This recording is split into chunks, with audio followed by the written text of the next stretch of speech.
you since early, mama. Me, I want to be your lover. Baby, call me later.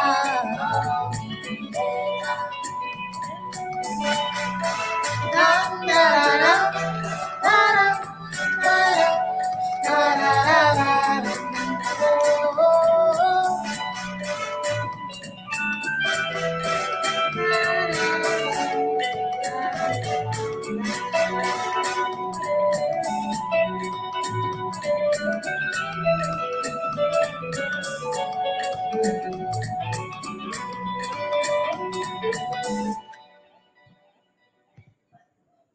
hi everyone, welcome.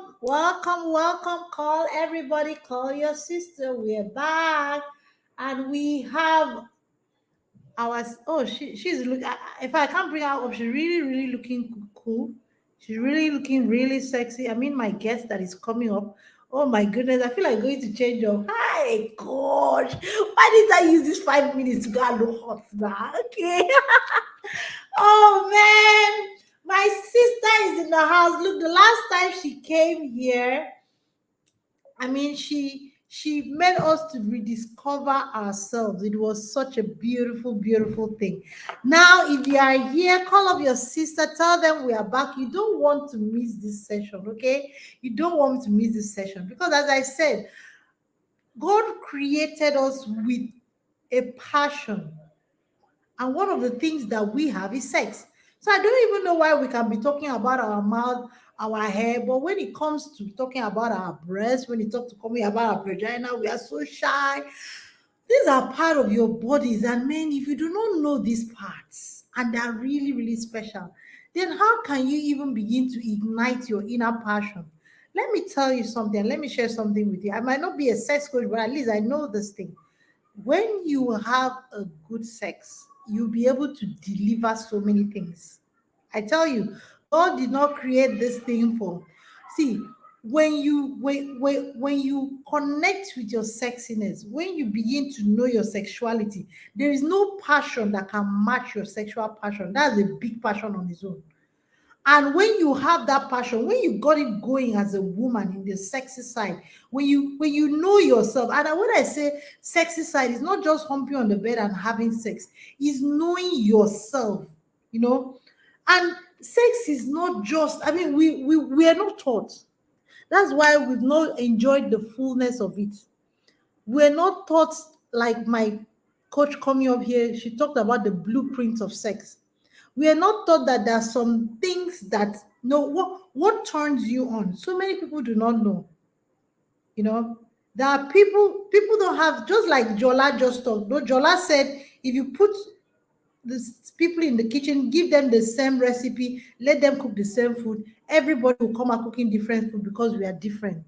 Exactly. It's the same thing about sex. We are all different. There are some people that enjoy having sex on the bed. But guess what? There are some people that will only get turned when they have it on the couch. And guess what? There are some people that the table is the ideal place. Some people just like to have it in a comfortable, nice place like their bedroom. But there are some that are adventurous, and doing those sneaking up and doing something spontaneous moment is just what turns them on. So if you do not know your sexuality, if you don't know these things about yourself, you find out that you can never get to that, that place of orgasm, that place of, having that sexual happiness and fulfillment. So many women have not gotten there. That's because sex has to be studied. That's why you have a sex coach. I know these things are strange to us, but let me tell you something. God did not create you without these desires, oh, okay? You will not go to hell because you had good sex. God wanted you to have good sex. That's why He created it. Everything He created is perfect. Lose yourself from mental slavery. None but ourselves can free our mind. Okay, so let me begin to read about Joyce Oladipo. She says this. I am Joyce Oladipo Victoria Honey.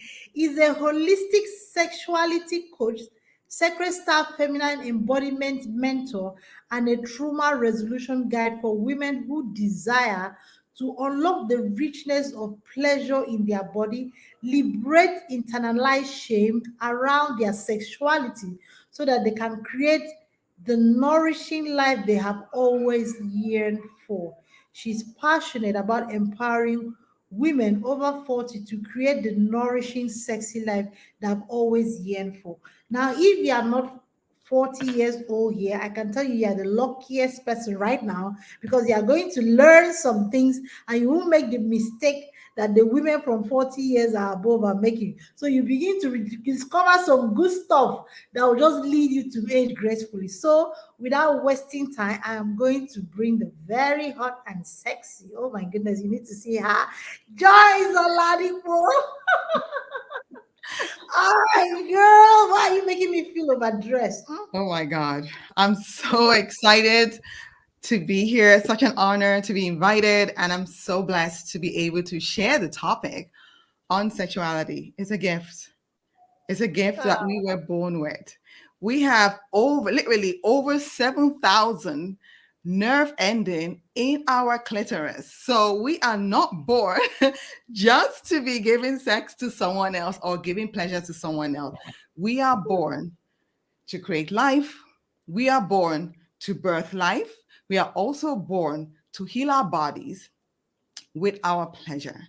So before we get started, one thing I would love to do is ground us in our bodies because the topic of sexuality have a lot of trauma around it. Just like our beautiful speaker just spoke earlier, trauma is massive. And you don't have to have gone through a big like sexual abuse trauma. You could have gone through anything like domestic abuse, verbal abuse, racial abuse, cultural abuse, religious conditioning. Everything is all trauma. So if the topic of sexuality is triggering something for you, I'd like to invite you to just ground in your body, which is just breathing into your belly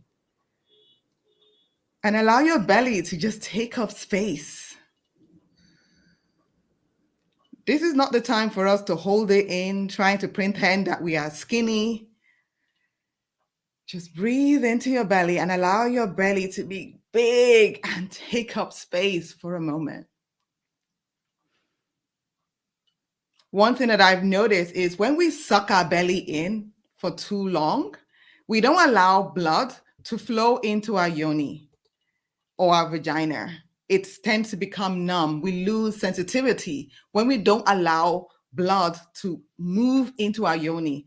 And it happened to us women. We hold our belly in. We want to look so fit. We want to look so slim. So this is the time for you to just allow your belly to drop and be big. And just allow yourself into the remembrance of who you really are. We are mothers. We are daughters. We are leaders. We are wives. We are entrepreneur. We are women. And we have a womb. And if you don't have a womb, I just want to invite you to just allow yourself to energetically feel that you have a womb. And this is the gift that God has given us, the womb, to hold life. Allow yourself to be here just for a little moment. Breathe in through your nose, into your belly, and allow your belly to take up space. Allow yourself as a woman to take up space. Because our womb, our pleasure is our superpower.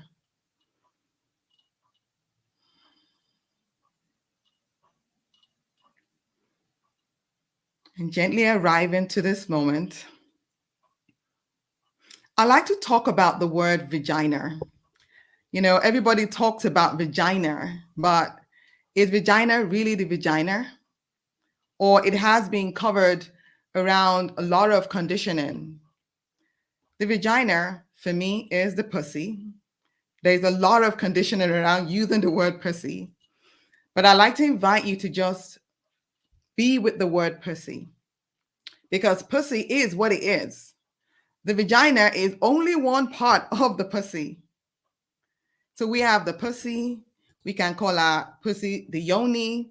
We can call it female genital, but it's not called the vagina. If you go Google it, you'll see that the vagina is just the vagina canal where the urine comes out from your pussy. So tune into what word feels good for you, has a woman, has a mother, has a leader, has a lover, has a wife. Perhaps you want to claim the word pussy like I did 10 years ago. Perhaps you want to claim the word vulva. Perhaps you want to claim the word yoni or female genital organ. Can we allow ourselves to claim our true organ, our true pussy, instead of hiding our whole identity around this word that people have, created just to put a lot of shame around who we are? Today might be the day for you to claim your own pussy.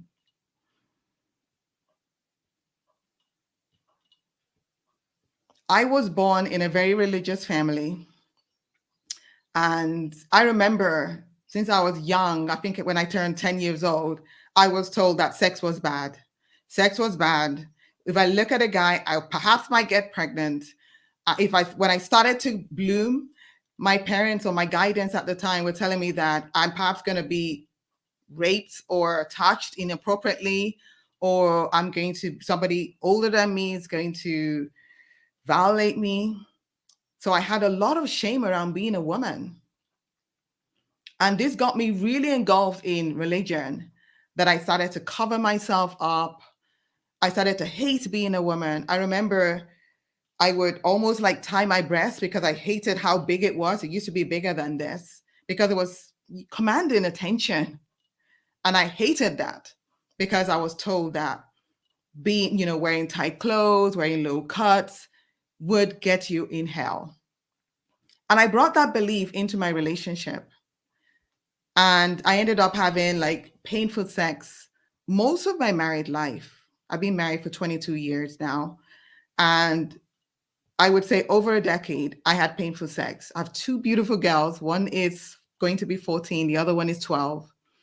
And I didn't realize that my painful condition was a condition that I have inherited based on my belief, my cultural belief, my religious belief around sex, that sex was a sin. This condition for me was called vaginismus. Perhaps you're aware of it. It's very common when you've been raised in the church. And vaginismus or vulvodynia is also another version of it, is when your pussy, I'm hoping that you have ground a little bit more with the word pussy, because I'm not going to use vagina here. It's when your pussy goes contract when you're about to be penetrated by a lover. Even though you're ready, you're married, you're not communicating fornication, but still your pussy just contracts. It just doesn't want anything in. And because we have to do what the Bible says, we have to be there for our partner. We don't know how to say no. We don't know how to say it's hurting us. We are doing our duties as wives. We allow ourselves to be penetrated when we are not ready. And this can cause a lot of trauma in the pussy area. So I had yeast infections for so many years. I hated sex because I really don't know why my body was rejecting it. And then I started to feel like my body was broken, or I started to feel like maybe God has cursed me because I did something wrong. Perhaps I touched myself wrongly. When you're young, sometimes you self-pleasure and they tell you not to do it. So I started to take that belief in, and I thought maybe there's something wrong with me. I've done something wrong and God is punishing me. I've waited all my years to get married, and what is this? Pleasure was painful for me, and I didn't know why. Then after giving birth to my second child, I remember telling my husband I just wanted the whole relationship to stop. He should go marry someone else. Sex is not for me. because this is a painful experience and I can't bear it anymore. I've got 2 kids, no more sex for me. I'm going to go asexual and just serve God. And luckily for me, he just said, why don't you seek out support? I never knew you could seek out support. I just thought, you should just God pray to God and just say, ask for forgiveness, and hopefully God will forgive you and make things work out for you, which never happened for me. I went on Google and I just typed how to have better orgasm one day. And there was this YouTube channel of my teacher. And then I hired her and I worked with her for maybe 3 months at a time. And that's when I realized that I had religious shame around my sex life. I had vulvodynia. And vulvodynia is a condition that you can literally heal by yourself. You don't need a physician to do it. You just need to be present with your body and allow your nervous system to recode itself towards claiming your God-given inherent pleasure. And that is how my journey with becoming a sexologist, a holistic sexual empowerment coach has been. I've healed my body from pain. I've healed my pussy. I enjoy pleasure, and my pleasure has increased my confidence. It allowed me to take up space. It has allowed me to own my voice, of course, start my business, have my own money, become a better mother, become a better lover, become in tune with other women in the world. So even though we want to have great orgasm, my main mission is to empower women to reclaim their pleasure as medicine, medicine for their bodies, medicine for your organs, medicine for yourself, and then bypass an additional cherry on the cake will be an orgasm. I'm all about empowering you to create nourishing sex, the sex that nourishes your body, not depletes you. So I'm so glad to be talking about how you can reignite your sexiness. Let me know who is excited about knowing these amazing tips in the comments below. Of course, I can't see any comments, but you can leave your comments on Facebook or on this StreamYard. But love to know your intentions. What would you like to receive from this class today? And I will dive in. So the first thing that I would say is healing your sexual conditioning. This is literally the first thing to do if you want to claim your sexiness. What belief have you inherited since you were 8 years old, or 10 years old, or 18 years old, or 22 years old, or 28? What belief have you inherited? Because these are the beliefs that are running the show. If you are somebody that feels like you are not being able to drop in and enjoy sex with your partner, it could be you had some belief that you've inherited. Some of mine is, pleasure is not supposed to be mine. Pleasure is supposed to be used to create babies, and it's supposed to be for my lover.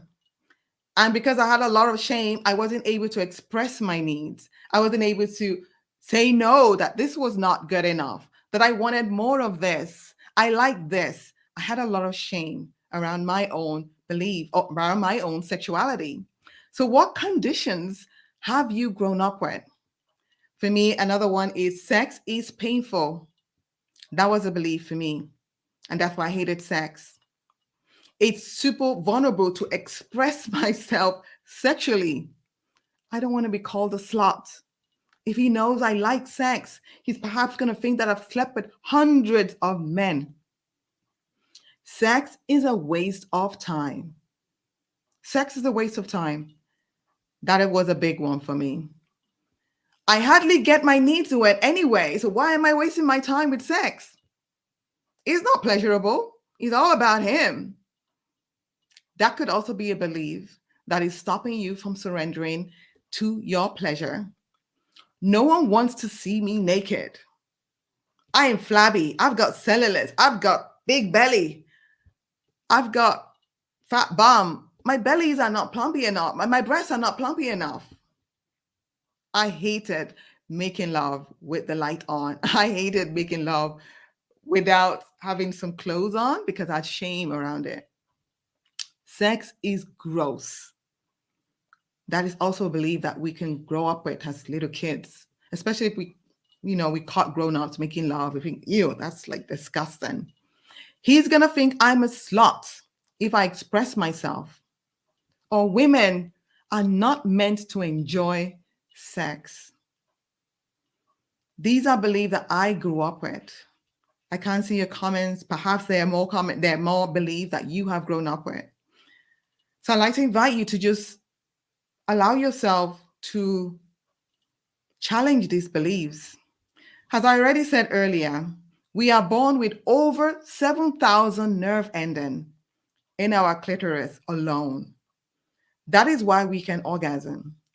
Why would God, the creator of all that is, give you pleasure in your pussy just for you to give it to someone else? Just for you to just not orgasm, just for you to give birth, just for you not to have satisfaction. So I'd like to invite you to challenge these truths and claim your body and claim your own belief. I am a creator. I was created by God for a particular reason. And I believe we're here to actually inspire joy into the world. And if we are not in our pleasure, if we are not feeling good, how can we be an inspiration to our kids? How can we live a happy life? If you are feeling pain in your pussy, how can you really, really be attuned to life itself? You're always going to feel that brokenness, that there's something wrong with my body. It's an illness, and we're always going to feel it. And this will not allow us to shine truly in life. Another thing that I'd like to invite you to is claiming your pleasure as medicine. When I finally claim my body, my pleasure as medicine, my body changed itself. I stopped having pain around my lower back. I had lots of pain around my lower back. I stopped having yeast infection. I stopped feeling tired all the time because I move my pleasure through my body. I move it. And when I'm talking about pleasure orgasm, I'm not talking about only having genitalia orgasm. I'm inviting you to move your pleasure all through your body through breath. Breathing whatever sensations you're feeling and breathing it and moving it up into your breast, into your heart, into your neck, into your head, into your arms and your feet so that you can feel the chills. I was in having a hot bath today and I was, daydreaming and things like that, which a lot of people might find quite taboo-ish. And one thing that I reminded myself of is the only time I'm going to enjoy sex is when I claim my pleasure back. If you are expecting a guy to excite you, you are going to wait forever, especially if you can't tell him what you desire. You are going to wait forever. One, they're not God. They're not mind readers. They have stress in their life. They have bills to pay. They perhaps go to work. We have kids. They have us. We have them. We also have our trauma from our parents that we have inherited. We have our cultural belief, the religious belief we both have. That could stop them from being attentive to us. So if you want to claim your pleasure, if you want to feel orgasmic in your body, you have got to allow yourself to drop into your body. You have got to allow yourself to feel, pause, slow down, really ask him to slow down so that you can feel, so that you can move your pleasure through your body. If you allow your pleasure to stay just right here, you are going to choke that part of you. Your pleasure is medicine. It's supposed to be moved to your feet. That's why we tingle. You twist your feet. Can't remember the word, but you move your feet.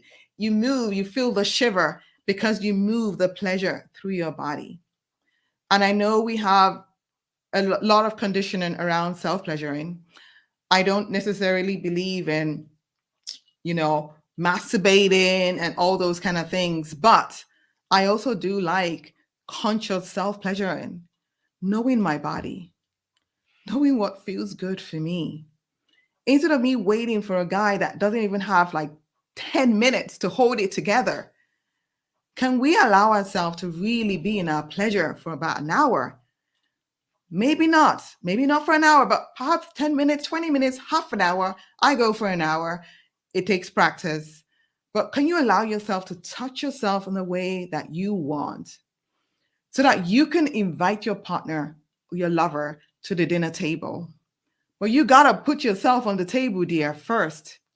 If you don't do that, how can you invite your partner to the table? They're busy pleasuring themselves. They're busy receiving or taking, if I may say. This is your time to ask for what you want. You know how to be touched. You know what you don't want. You know what turns you on. And how can you allow your sensual experience to be medicine so that you can live for yourself? You can live a healthy, radiant, erotic, confident life for yourself, for your daughters, for the generation to come. One thing that I stand for is fuel your life with pleasure. Fuel your legacy with pleasure. Feed your legacy with pleasure. Because when you do that, you raise beautiful humans that are confident. You raise beautiful boys that give pleasure to their beautiful humans, that love their wives, that are attentive to their queens, because we show them what that looks like. But the more we deprive it to ourselves, the more they don't know what that is. And I'm not saying that you should be going into gory details of sex education, but I have a 13-year-old myself, and I have my own way of letting them know how to feel in their body. And one thing that I always teach them is boundaries. No is a no. Maybe is a no. Only yes, it should be followed. Anything else is not allowed. You know what feels good. You know what doesn't feel good, right? And I teach them that, not even with sex generally, but basic touch. If somebody just wants to touch you and give you a hug without permission, please, no, I don't want that hug. I don't want that touch. You can shake me because we do hugs in this country. I'm based in Luxembourg. We do kisses, we do hugs without anything. It's part of their culture. But if you don't want to have that kiss, you can say no, you can just give me a shake. Boundaries is really, really important. When you are attuned to your pleasure, the moment to moment sensation in your body, that's when you have an orgasm. You have an orgasm when you slow down, when you allow yourself to feel, you allow yourself to drop in and breathe with your mouth wide open, sounding all the sensations you're feeling in your body. Then you feel the ripple effects of your pleasure moving through your body. Shame has shrouded us, has blocked our voices. That's why a lot of us, we don't make sound. That's why a lot of us, we can't speak confidently in public, because our sex life, we are not fully expressed. Our sexuality is an expression of who we are. Deep down inside of us is an expression. But when it's been shrouded with shame, that's when we can't speak out. That's when we can't say no. But when we can say no, and yes, when we are super vulnerable, we're naked in our pleasure, this would reflect in all areas of our lives. When you are tuned into your pleasure, when you drop into your pleasure, when you feel the touch, yourself or your lovers, you start to release this chemical. I call it oxytocin. These are the chemicals that nourishes your organ. If you are having like ovary issues or vagina issues or pussy issues or liver issues or things like that, it's because you're releasing too much stress energy or stress chemicals. We're releasing too much oxytocin. Trauma causes that, of course. Then we get into freeze mode. If we're not having pleasure, we're stuck. I used to be like stuck when when my husband was making love to me, because I was like stuck back in the day. And I was releasing these horrible cortisol chemicals in my body. I was having spots in my face. I was losing hair. I was having back pain. I was irritated by everything. Even my kids was irritating me because the chemical in my body was just causing so much stress and drama. If you're always angry all the time, it's because we haven't allowed ourselves to release. Our men, they always say, I want to release. Totally. I get it. They want to release, but why can't we release during pleasure as well? Why is it that we have to take on their stuff and we are not allowing ourselves to release? Can we invite them to hold space for us so that we can release, so that we can surrender? I don't like to use release. I like to say surrender. Surrender to our body, surrender to our pleasure, surrender to our moment to moment sensations. So, oxytocin is the chemical that we all need. We get it from lovemaking, from hugging, from kissing, from self pleasuring, from touching ourselves in sensual ways. This is when you get the oxytocin. It calms down your nervous system. That's why massage is really, really beautiful when people go and get massage, because we release not only for your skin, it allows you to relax and allows you to release this chemical. And sometimes, if you can't get it from your lover, especially if you're single, you have got to be able to do this for yourself on a daily basis. If not daily, perhaps once or twice a week. I do it daily. So I love to massage myself because I know that my pleasure is medicine and I don't need a doctor to give me this. I can give me this. The Creator, God, has given me my pleasure to heal my body because God knew that we are going to be birthing leaders. We are going to be taking care of the earth, the humans of the earth. We need to be strong. We are beautiful human that multitask. So we are like superwomen. And we cannot depend on people to be taking care of us all the time. If not, we will crash. We would crash. They're not going to notice. We would just crash. That is why I take time for my pleasure to heal my body, to heal my organs. I know when my breast is sensitive. When it's sensitive, I slow down. What do you need to thrive? What is here right now? Do I need to do something? Do I need to take something out of my bucket list? Do I need to say no? Do I need to hire support? Do I need to remove energy leaks from my life? Do I need to stop binge watching TV? Do I need to increase my sleep? Do I need to get a massage? Do I need to slow down? These are the questions I ask myself when I realize my body is acting out. But most of us, we start to go out there. I don't know, we go and ask for the doctors, for medicine. We forget ourselves. We're taking care of the husband. We're taking care of the mother. We're taking care of the father. We're taking care of the kids. And we ignore our body. And then you crash. And they won't even remember or notice that you have even crashed until you're like screaming that, oh my God, I'm sick. I'm sick. That's when they will even notice you because you are still expected to make dinner even when you're ill. So I want to invite you to put yourself on the priority, your pleasure on the priority list. It has to be on the top 3 of my list, of your list. I invite my clients, your pleasure has to be on the top 3 of your list. And this is not something that you have to wait on your husband, your lover, your boyfriend to give it to you. You have got your hands, you've got your fingers. Go take care of yourself. Go get your needs met. Your pleasure is medicine.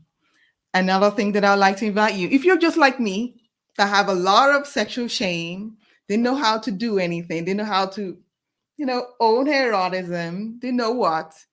I'd like to invite you to perhaps just drop that hat of the mother, of the nun, which I was. I was like the sacred nun for so many years. I was at SU for a long time. Drop that hat for a while, especially when you want to make love or you want to pleasure yourself. And think of embodying an archetype that turns you on, that you can wear for a moment, maybe for 10 minutes, 20 minutes, 1 hour, just so that you can be in your power. And this archetype lives inside of us. We are sexual beings. We are sexual beings. As I said earlier, I'm going to remind you, we have 7,000 nerve endings in our clitoris alone. So we are supposed to be making sound that create ripple effects in the world with our voice, with our sound, with our movement, with our pleasure. That's what we're supposed to do. So if you allow yourself to find an archetype inside of you, that secret bad girl that someone told you was wrong, who will you be? It's only between you and God or whoever, or in your closet. See what you want to claim. I claimed being the sacred slut. I know a lot of people have a lot of issues around sluttiness, but I'm in my marriage. And I realized that I was still playing the sacred nun for so many years. I didn't know who I was. So I allowed myself to claim being the secret slot in my relationship. Who is that? I know that that woman is so confident. She asks for what she wants. She dominates in the bedroom. She says no. She says yes. She rides. She rides. Yes. And that's how I had to heal my shame around my sexuality. If not, I will still be stuck in missionary sex just trying to please him. But then I'm like, what diversity can I bring in here? Who am I if I drop the story, if I drop the conditioning, if I drop the trauma? Who am I? And then I realized that I have this slottiness inside of me. I allowed myself to claim it. I thank God for this part of me, that I can contain this part of me. I can hold this part of me with boundaries in a sacred container in my home. I'm not out there in the street, not having issues with anybody, but I am doing me in my relationship. It brought some spiciness into my life. It allowed me to know that, oh my God, I am like naughty, has whatever you want to say it is. And it brought more confidence in my life. It brought my confidence in the bedroom. It spiced up our relationship even. But when it even spiced up in our relationship, it gave me confidence. I love my body more. I love my breasts. I love my belly. I love my booties. I love my legs. I just go for it. And now I show up talking about sexuality. I show up on stage. I travel around the world. I teach in schools about sexual empowerment. I do TV. I do lots of things. So I always embody this part of me. It's a part of me that has been shrouded with shame by cultural beliefs, by my religion. And I decided to claim it in my own way. I always have sex, right? We are supposed to have sex, right? So what's wrong with that? So why can't I just claim an archetype that I want? So perhaps you want to claim the sacred slot if that feels good for you. Perhaps you want to claim the sacred nun if that feels good for you. Perhaps you want to claim the queen. Oh my God. If you are a diva, go for it. Get all dressed up, act like a queen, and ask your man, your lover, to treat you like a queen. Who are you if you're a queen? How would you dominate in the bedroom if you were a queen? You ask yourself that. Go think about that. Are you a queen? Are you a princess? Who are you if you were a princess? How would you dominate your life, love life? How would you dress if you were a princess? How would you dress if you were a sacred slot? How would you dress if you are dominant, dominatrix? How would you dress if you were submissive? If you were submissive, how will you dress? So one thing that I did is I love to shop based on my archetype, especially when I'm having a sexy day. I'll get dressed up, feeling myself, the Tabitha arise inside of me. I allow her to come through instead of the broken inner child that has been put down for so many years. I allowed it to breathe to arise. I dominate. I control. I ask for what I want. I say no. I dance. I claim my body. I claim my pleasure. The windows are closed. The doors are locked. I can do whatever I want. I claim her. I claim her. I claim her. So I dress the part, and it brings a lot of spiciness in my relationship. As I said, I've been married for 20 years, 22 years now, and it's still going. We have our ups and downs. I'm not saying we're perfect, but I still feel like we expand erotically. And that's what brings a lot of spiciness in sex life is you need novelty. You need adventure, and then you need an archetype. You need novelty, something like really new. You need adventure. You need something new. You need adventure, something spicy. People go on dates, and what do? They go all the time. They go on dinner dates. I'm like, how long are you going to do dinner dates? Can you look for something else? Dinner dates are great, but can you think of something adventurous that you can play? You have the babysitter already at home, perhaps, or you haven't got any kids yet. What is and some adventure you can start to do? How can you step into a different archetype and be something else and bring more aliveness into your bedroom? And this is what I talk about when we talk about creativity. Our sexuality brings our creativity out. If we are not fully expressed, we are lacking this creativity. Especially if you have a business and you're trying to make something, create something out there in the world and you're copying other people. I notice the people that are owning the space are people that have these creative skills. They're coming out of the box. They're coming out of their comfort zone. They're doing something crazy. These are the people that have owned their bodies. They know what feels good for them. They know what turns them on. They know how they can turn the world on because they're in control of their pleasure. If you want to be in tune with your creativity, then you've got to be in your body.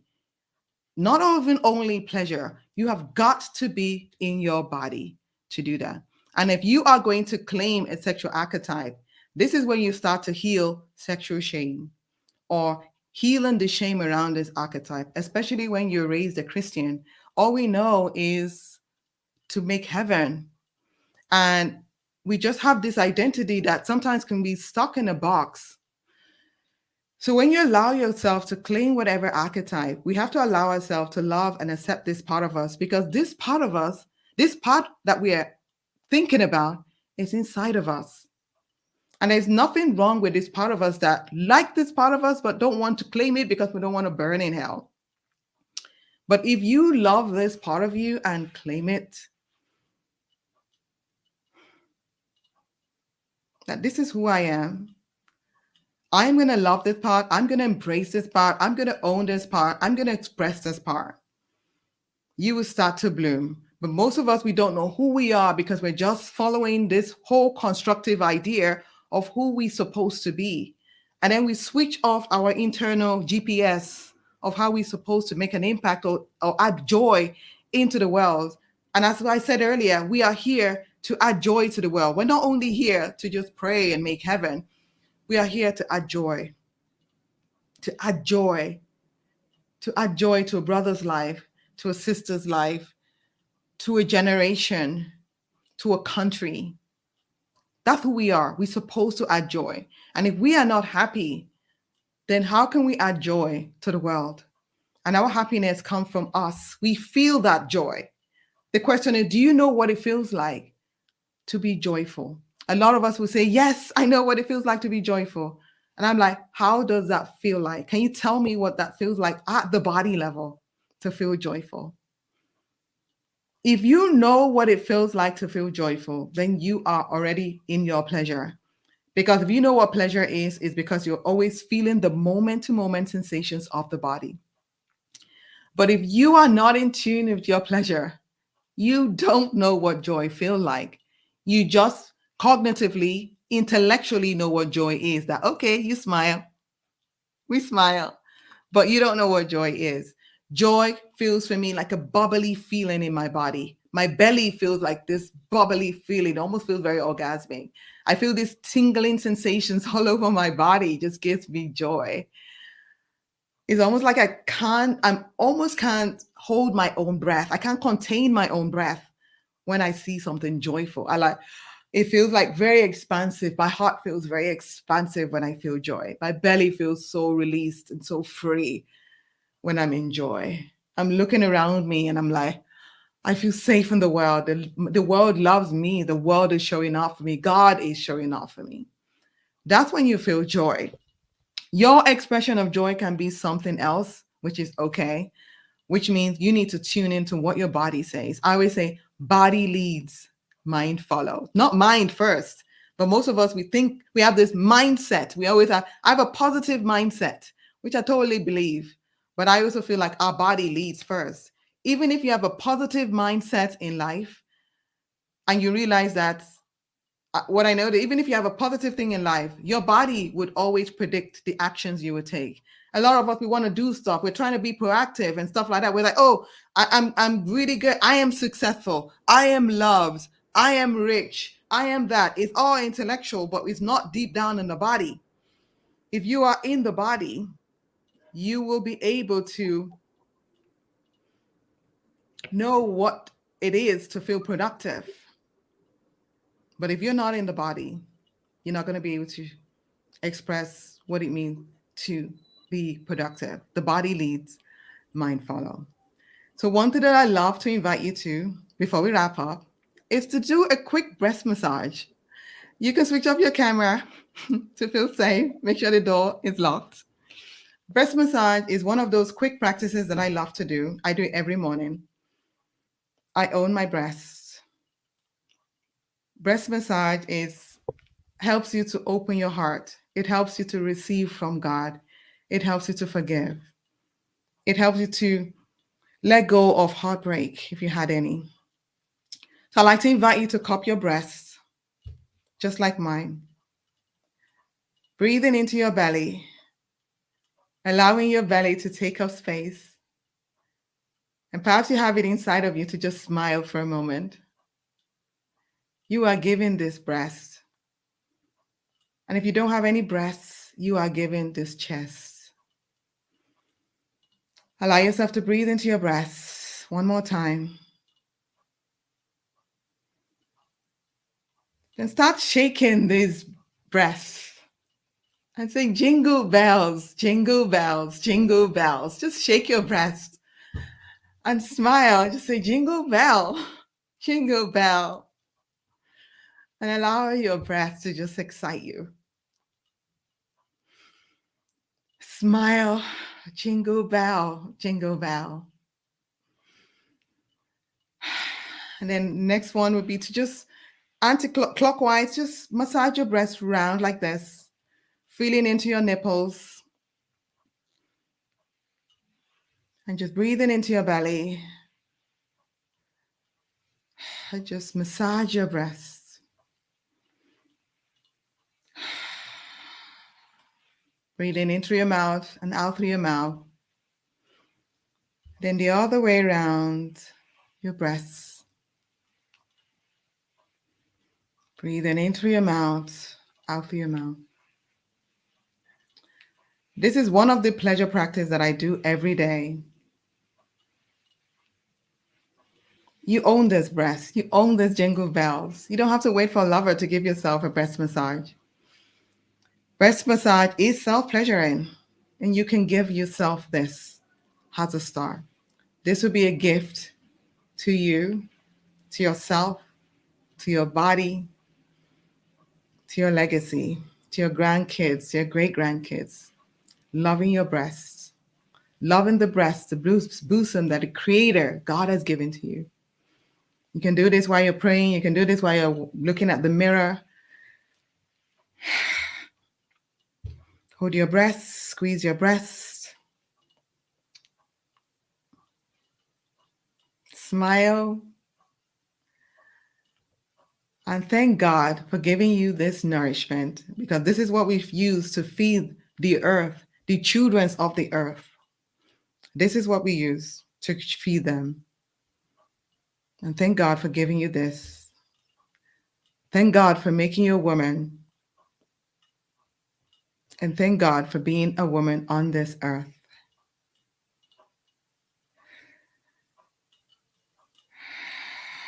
Guys, you want to blow your bosom some kisses?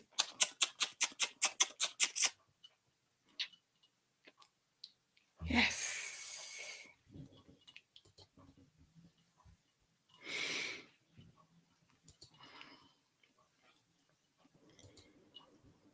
Wow. Wow, wow, wow. Thank you so much, Joyce. Somebody is saying, he said, Coach Heidi, please don't stop this session. Hi, Dr. Louisa, you love this thing.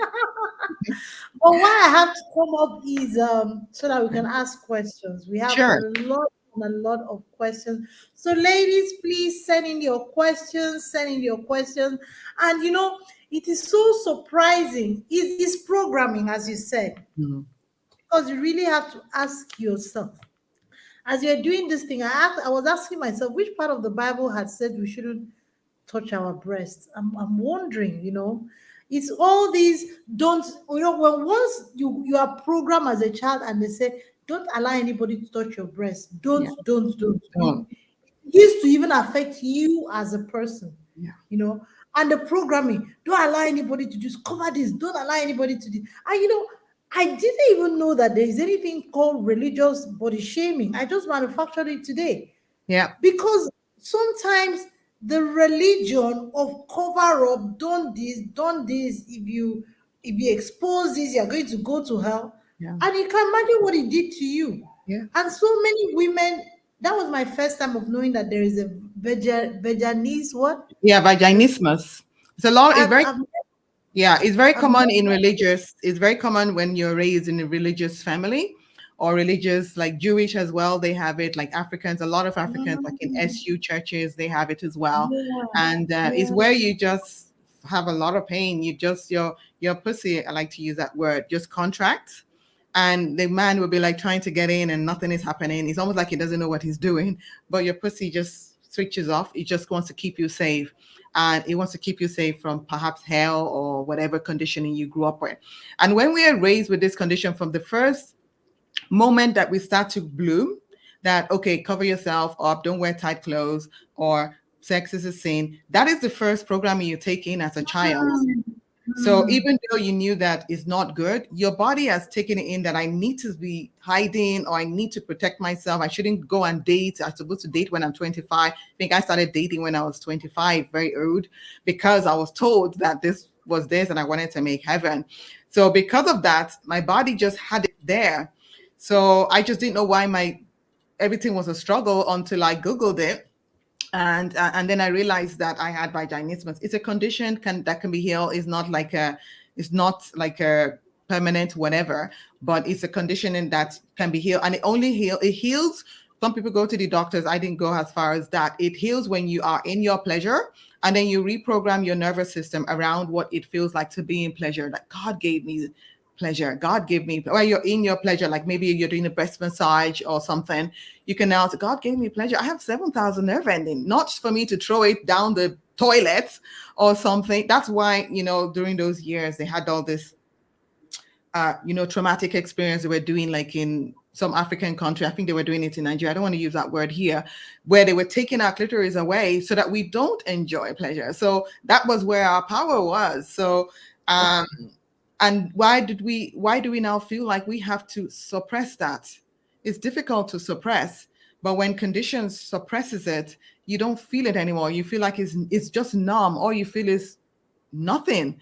And then you're wondering, and then the man will be wondering why you're not enjoying it, and he's thinking that he's not doing well, but that's not the problem. It's there in your body. Your body is doing something else. It's almost like your body is doing crazy things and your mind is doing something else. That's why I like to say body leads, mind follows. Your body Mm. will tell you. It's almost like when you're about to do an interview, you're sweating. Even though you're like trying to show up like confidently, you're sweating there. Your body is telling you that, well, you're nervous, girl. Maybe you should stand up and shake a little bit.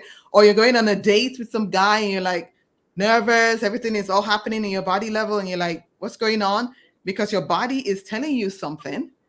And your mind is saying, oh, just smile, just flick your hair, make him feel like, you're confident. When the body is telling you that, nope, he's not the one, or you're not good enough, or things like that. It starts to tell you. That's why your body would always tell you first. Nobody sees what's happening in the body, but you know that you're nervous. You know that you're scared. You know you should run. You know you should say no. But most of us, we don't do that. We just we do something else because we want to please other people. Wow, ladies, I'm looking at the chat. I want somebody to ask questions. Now, I'm going to ask my question because from what you're saying, when it's time for sex, you also have to have your mind. Yeah. So most of the time, the women, why women don't enjoy sex is that um, your mind is everywhere. Your mind is in your to-do list. You are humping there on the bed. Your mind is everywhere on what's next, the dirty dishes in the kitchen. Is he enjoying you? I hope he hasn't seen my flappy stomach. So your mind is everywhere. So we now come with this thing that, oh, it's very, very difficult for women to reach orgasm. Mm. But we forget that it's the mind and the body that have Yeah. to work together to get you to that place of pleasure. Yeah. So now I'm asking, what can we do to relax our mind and just be in that mood? When they say ignite your sexiness, let's say I'm coming back from a work, I'm a bit tired, but I know that I have to get it going this night. What can I do to just relax myself and be ready and Yeah. be in that present to receive? Great question there. So what I tend to do is, yes, we're superwoman, we have all this hats and all that craziness going on, but we have to know that our pleasure is our medicine still. So we have to learn how, like, if you know that your husband is going to, want to make love today, I like to switch off my day very early. So you would have switched off your day very early, perhaps put the kids to bed early and have your mind really relax. Go into the bedroom even earlier. I tend to go to the bed even earlier so I can relax my body. So if you don't do that, if you're like always on the phone, like most of us, we're always on the phone and then we're watching TV and then with good night, it goes to the bedroom, you're already stressed out. So we have women, sometimes we just need to switch off our mind earlier. So the best way would be perhaps you go into the room earlier, perhaps you get off the phone earlier, which I know is a bit of a problem, but get off the phone earlier and mostly dropping into the body, allowing yourself to know that this is perhaps maybe 10 minutes, 20 minutes, 1 hour that I can allow myself to drop into the body. So, one thing that I could also recommend is perhaps feel yourself wiggle your own toe so that you can be present. So perhaps you can wiggle your own toe. Perhaps you can touch your own breast yourself because maybe you're not feeling him that much, you're not feeling in the mood. You can feel yourself. Breathe. Breathing takes you back into the present moment as well. Mhm. Breathing into your belly, like I said earlier, breathing into the belly. But most of us, even when we're making love, we're not breathing because we don't want him to see us. So breathing into the body would make us slow down. So it's all about breathing into the body, being really present to the moment to moment touches you're experiencing with your lover, knowing that this might not last forever. Even if it does, hopefully it would be enjoyable, but knowing that my pleasure is medicine. So I cannot be giving my pleasure only for someone else. What do I need to slow down? Breathe into your belly. Breathe into your belly. Even if you're getting distracted in your head, remember to breathe into your belly. So that brings you back into your body. It brings you back to the present moment. Because when you're in the present moment, that's when you can actually enjoy it. But when we're always in our head, we're not being present. We're already in our to-do list. But when you're doing your breath, when you're reading, that's what I did earlier today, you're slowing down, you're feeling the nourishment of breath moving through your body. You're feeling the tingling feeling. You're feeling your belly swell up, come back down. You're wiggling your toes. You're really being present. So that distraction would go. So you keep on bringing yourself back, keep on bringing yourself back, keep on bringing yourself back. Even stop even depending on him to bring you back because he's the one doing his own business. Bring yourself back, bring yourself back, bring yourself back, bring yourself back. But it all starts with breath. Okay, thank you. That means you should just be in the present, take your breathing, relax yourself. Know that that 20, 30 minutes, 1 hour, if you can go through 1 hour, is for you, is Yeah. for you. Every other thing can wait. That's self care right there. It's I think okay. I Yeah. preach. That's okay. Every other thing can wait. This is my pleasure moment. I'm in the now. And Jola just told us that the present is the present. Yeah. So if we think of that moment as the present, we are being given a present, then we are ready to receive. Okay, someone is asking, he said, I made a move and he turned me down. So I switched off totally because I was wounded in the heart. What can I do to switch on again? Great question there. So much. And I want to like celebrate you for making the move and be taking the initiative. And I also want you to know that sometimes we say no too, and they might feel the same. So what I would like to invite you to know is even if he says no, it doesn't mean anything about you. So what I tend to do is I try to put myself, I don't know what the condition is for you, so I don't want to minimize what you're feeling, but I try to put myself in his position, like maybe he had a stressful day. Maybe he's tired because I have said no, especially if you're somebody that also say no's often or not. It could be you're tired. It could be like you're not in the mood. It could be like your vagina was not wet or whatever it could be. It could be anything, right? So I don't make their no's wrong because I want to be able to say no too. And I don't want him to feel like I am saying no because he's not good. But if you feel like your no means that he's bad or he's not pleasuring you, then you perhaps might be thinking that that's how he's feeling, that he's having the same thought as you are feeling. But if you know that your no is because I'm not ready, and no just means I'm not wet enough or I'm tired today or things like that, you will not make his no wrong because you want to be able to say no too. So if you feel like you want to be able to initiate in the future and you haven't done it before, it would be over time building the confidence to, or perhaps inviting him to let him know that there will be moments that you will be saying no. There will be moments where you'll be initiating as well. So he will be aware of it. So it wouldn't mean that he's not aware of it or he is, he's not used to it because some people are not used to you saying yes or no or initiating sex as well. Some people are not used, it's something new for them. But the more you are allowing yourself, you've told him that, or maybe not told him, but he's seeing that you are having this boldness to be able to initiate, the more he'll be open to it as well. But don't make him saying no mean anything. It doesn't mean anything about you. It doesn't mean bad. It doesn't mean anything. It just means he's not available. It's not available right now, which gives you permission to be able to say no when you are not. But I don't want this to stop you from initiating, because initiating is such an amazing and powerful place to be. And it could also mean that you need to heal that part of you that feels shameful that you are initiating and he said no and I shouldn't do it. So why are you feeling that you shouldn't initiate again? Why do you feel that one no or two no's or a no from him means that you can't initiate again? So perhaps you can look at that part of you that was hurt. It's an inner child part of us that was hurt.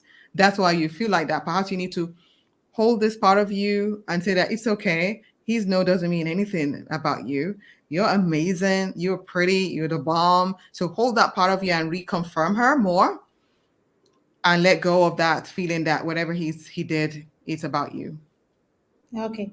So just to add there, as Joyce says, we don't know your conditions, but we are just taking it as it is.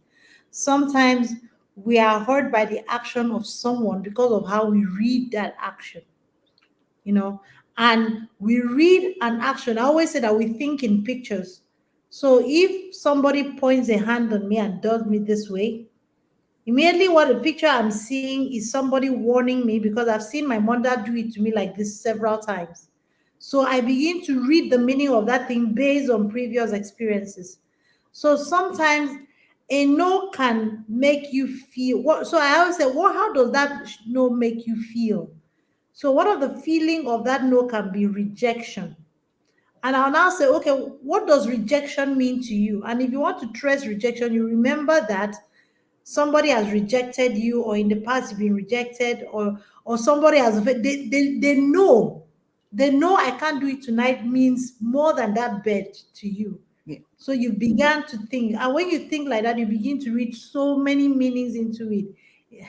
Then another thing I would like to say, another thing that no might really mean bad to you, because you felt that I've picked up the courage to make the move, and it is not a woman's place to make the move. So saying no really hurts. And who says it's not? Where is it written that is anybody's place to make the move? Hmm. Do you understand? So just as Joy says, there are some nights that you can say, sorry, I'm not up to it, honey. And he might, So, but when you feel that that move is a courageous thing because you're a woman, there's nothing there. Hmm. Move is move. Anybody can make the move. Exactly. I need something, I need something. So it's something for you to talk about that. But first, you have to access yourself. Is what did that no mean to me, and how did it hurt so bad?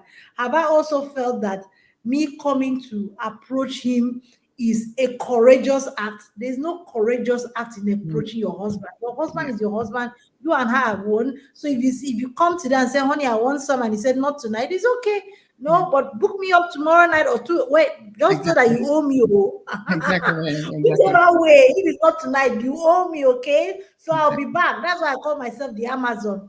Look, sister, find yourself a name. Stop being a And princess. Don't be this princess is not working. Call yourself the lioness. Call yeah, yourself the take an Amazon. archetype. You can relax today, but in the next 2 days or maybe tomorrow, I'm gonna roll again, and this time you better be ready. Exactly. And may I add one more thing is, if you're somebody that haven't made initiation in a long time, maybe Yeah. during dinner, or you haven't done it before, during dinner, that's how I did, because I used to be like a sacred nun before. We had a conversation on desire. I was like, I desire to start to make initiative in our sex life. I know I haven't done it before, but I would like to be able to do it. It's not a part of me you've seen before. I desire, and I'm scared that you would turn me down, or I'm scared that you will think that I've started to sleep with other men. That's why I'm doing this. I just thought I should share this with you so that you're aware of it. That if I do you don't necessarily have to say yes, but just be open to the fact that, oh my God, my wife is going to be initiating this time. It's a new part of me that I'm claiming. Like you said, you can be the lioness. So it could be the archetype of the lioness that you're claiming, and you're letting him know that you are going to be stepping into this part of you from now on. Because that's what I did, because I used to be not bold. So I let him know one day over dinner that I'm learning to accept this part of me, and I might be initiating, not all the time, but you would see this part of me sometime. If you're open to it, I'll be okay. If you do say no, that's okay as well. But then he's aware that this part of you is starting to bloom, and then you are able to also confidently own it as well over time. All right, ladies, if there's no other question, are you sure there's no question? Are you sure there's no question? Because we don't have Joyce every time. They And can we are all ask so happy. questions in the group as well. Maybe they're late, so they ask on the Oh video. yeah. Oh, this is the good news. Oh, we are so honored that Joyce is now part of the like fine wine group, and we are so happy to have her. So you see, is there? Drop your questions, okay? Drop your questions. So, Dr. Louisa said, confidence in the room. Kai, yes, we have to have some confidence. Our Tabitha has to rise everywhere. It has to rise in the boardroom. It has to rise in the bedroom. It has to rise in all the places. Okay, Tabitha, arise. Okay, Tabitha, arise. So if there's no other question, I just want to say thank you so much, Joyce, for to having time to come to us. I know that you're a very busy person, and but whenever we reach out to you, this is the second time you always come. We are so blessed. And Yeah. somebody said, okay, there's a question. Say, at times you can say it ahead of time. Example, before he leaves for work, I'll tell him you can wait. Okay, Somfreke is giving an advice. Say at times you can say it ahead of time. Example, before he leaves to work, I'll tell him we go down later. Yes, yeah, Yeah. you give him a heads up. Mhm. You give him a heads up, and it's so nice if you give him a heads up because when he goes to the office, he has it in mind. You know Yeah. that Exactly. look, I'm not going to stress myself. I'm going to get back early, and it keeps it really exciting throughout the day. So Especially if you've been Tabitha. married. Yeah, especially if you've been married for so long and sex is becoming like a chore. I like to call, Mm, like for us now, we've been married for 22 years. So sometimes we have scheduled sex life. It almost feels like it's programmed, but we have it there because then he can initiate, I can initiate, we're ready, he leaves work early, and we're all excited. We know that, oh my God, on Tuesdays and Wednesdays we make love. So that allows me to get prepared. I relax more. I come to work, I come back from work early, I perhaps have a hot bath, I get dressed. So it's almost like feels like a date for us, that us just always waiting for it to be spontaneous and nothing happens as well. So the more you do like date nights and things like that, and plan it in your calendar, sometimes it happens more often. And then from there, you can now have spontaneous dates. But if you have it planned as well, that could allow more of the things that you truly want as well to happen. Especially if you haven't had sex in months, then you got to schedule it in. And I feel like when you schedule it in and you start to do it, you just realize that it starts to come more, you start to enjoy it more, and then there was more mm. spontaneity in the relationship as well. All right. So Cool. thank you so much, Joyce. It's been a pleasure having you. I will keep coming back for what we are because we are Oliver Twist in this group. No Thank problem. you. Yeah, such a Thank you. blessing. All Love, right. love. Nice to see you. All right. Can't wait to see you soon. Yeah. Bye. Bye. So, ladies, we call it a wrap for the night. Again, if you have not ordered your book, okay, please order the book. If you have any, I'm gonna put just my 669. All that I'm putting in a phone number here. Some people have complained that they don't have access to getting the book. So pre-order. If you have any issues, WhatsApp me on that number so that I can get you through how to pre-order. The book is 3,500 for now. But tomorrow is a big day. Tomorrow is the book launch. And tomorrow we have four other speakers speaking to us. I'm going to bring in Dr. Louisa. I don't know, the ladies all over Africa, changing the women in Africa, but there's no way, even if it's for 5 minutes. Dr. Louisa, you're hearing me? We are definitely going to. He said, we have a question for Coach ID. Okay, Dr. Louisa, I can take your question. I am bold. I am a Tabitha woman. Drop this question. Let me answer you amazingly. Drop the question. What do you want to ask me? God. So we are going to bring this Dr. Louisa that has been causing trouble on this platform. And me, when you hear from her, she's someone else. I call her my push. She's my personal push. She pushes everything from this book to this platform. She has pushed it out of me. You need to hear from Dr. Louisa. Then we are going to talk. Another person that will be coming on is Patience Carew. She's been here with us. She's going to talk about my mind on my money on my mind. What's your mindset about money? What's your mindset about money? Because you just heard from Joyce. She was conditioned not to even allow her body to have sex. Do you know that you can be conditioned not to have money? If you grew up in a family that they say money is the root of all evil, I'm telling you, that programming is just there. Okay? If you grew up in a family that they say you have to marry a man so that he can take care of you, it will be very difficult for you to make any money. Why? Because in your mind, it's the responsibility of a man to take care of you. So you're looking, when you marry that rich man, you are going to sit back and want him to take care of you. You cannot rise. And if unfortunately you marry a man that you didn't know maybe your financial condition will be that way, you are so full of guilt and regret, you cannot rise. So what is your money mindset? Another person we are going to bring is Oma Omi.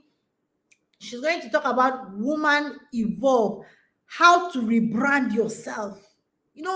Brand yourself. Every time you have to evolve. The 30-year-old cannot be the 40-year-old. Sometimes we have women that they are 40 years old, but they're still struggling so hard to be 30, to fit into that cloth of 30.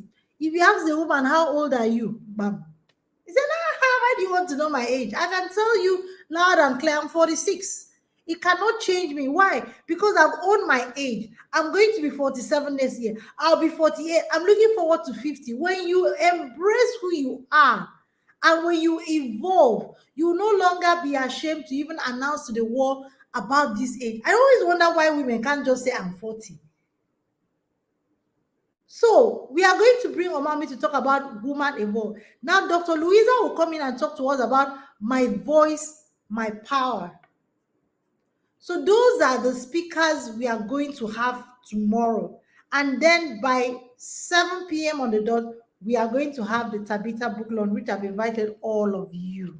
So again, pre-order this loaded book. It took me, Dr. Louisa, how many years did it take us to write this book? I don't know again, because she was the one that kept saying, ID, where is Tabitha? So it's here, and tomorrow is going to be the book launch. After tomorrow, this goes for 5,000. Right now, it goes for 3,500. Order your copy, order for your sister. There is a whole lot, and I share a lot of personal experiences here. There is no chapter without my personal experience.